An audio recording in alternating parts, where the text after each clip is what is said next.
سارے لوگ غور سے سننے لگے کہ پتہ نہیں ہم سے کیا سوال ہوگا۔ قرآن کہتا ہے حضرت یعقوب علیہ السلام نے اپنی اولاد سے پوچھا ما تعبدون من بعدی، کہ تم میرے بعد دنیا سے میرے گزر جانے کے بعد کس کی عبادت کرو گے، کس کی پرستش کرو گے، کس کے سامنے تم سجدہ کرو گے، کس سے تم اپنی حاجتیں اور مرادیں مانگو گے، کس کے سامنے دستے سوال دراز کرو گے۔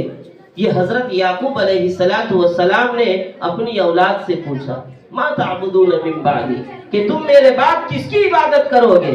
اب یہاں پر ٹھہریے ذرا اور غور کیجئے کہ حضرت یعقوب علیہ السلام خود نبی ہے، ان کے والد نبی، ان کے دادا ابو الانبیاء ہیں، حضرت ابراہیم علیہ السلام، جن کو پوری دنیا کے اندر جو اہم بڑے مذاہب ہیں، یہودی، عیسائی اور مسلمان، یہ تینوں ان کو اپنا مقتدا اور پیشوا مانتے ہیں۔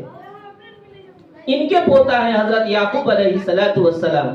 اب حضرت یعقوب نے جو نبیوں کا گھرانہ ہے، آپ اس کے سلسلے میں تصور کیجئے کہ کیا کبھی اس گھرانے کے لوگ بت پرستی میں مبتلا ہو سکتے ہیں؟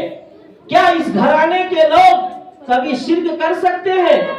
کیا اس عظیم خاندان کے افراد کبھی بھی غیر اللہ کے سامنے اپنی حاجت کو پیش کر سکتے ہیں؟ نہیں۔ لیکن پھر بھی حضرت یعقوب علیہ السلام نے یہ سوال کیوں کیا ما تعبدون من بعدی، کہ میرے بعد تم کس کی عبادت کرو گے؟